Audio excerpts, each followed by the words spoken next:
আজকে আমাদের দলীয় কর্মসূচি অনুসারে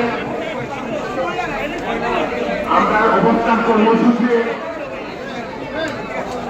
এবং আমরা এই জনতা সরকার আমি বলব আপনার কথা বন্ধ করে আপনারা যে কথা বলেন সেটা আমার বলার কোনো সুযোগ হয় নাই।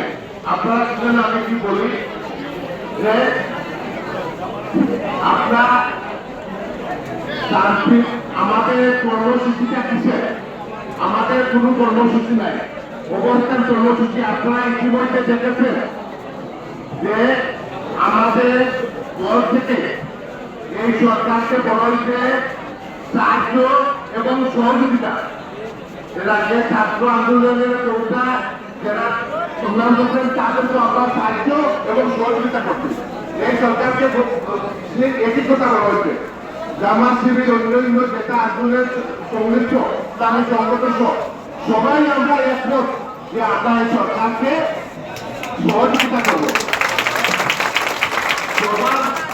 আমার বক্তব্যের পূর্বে যারা এই আন্দোলন শহীদ হয়েছেন তাদের রোগের মাত্রা কামনা করে যারা বিভিন্নভাবে আছেন, বিভিন্ন গুলি খেয়েছেন, আহত হয়েছেন, তাদের সুস্থতা কামনা করে আমি আমার বক্তব্য শুরু করছি। আপনারা শুনেন, আজকের আলোচনার অনেক কিছু বিষয়বস্তু আছে, আপনারা বুঝেন এখানে আমাদের দাবি দেওয়ার কিছু নাই। আপনারা শুনছেন আমার দলের মহাসচিবের বক্তব্যের বাড়িতে কোনো বক্তব্য আছে?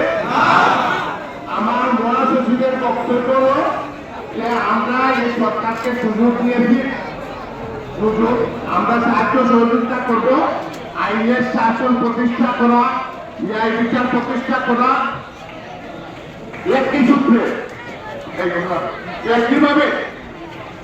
একইভাবে জামাত সহ অন্যান্য আন্দোলনকারী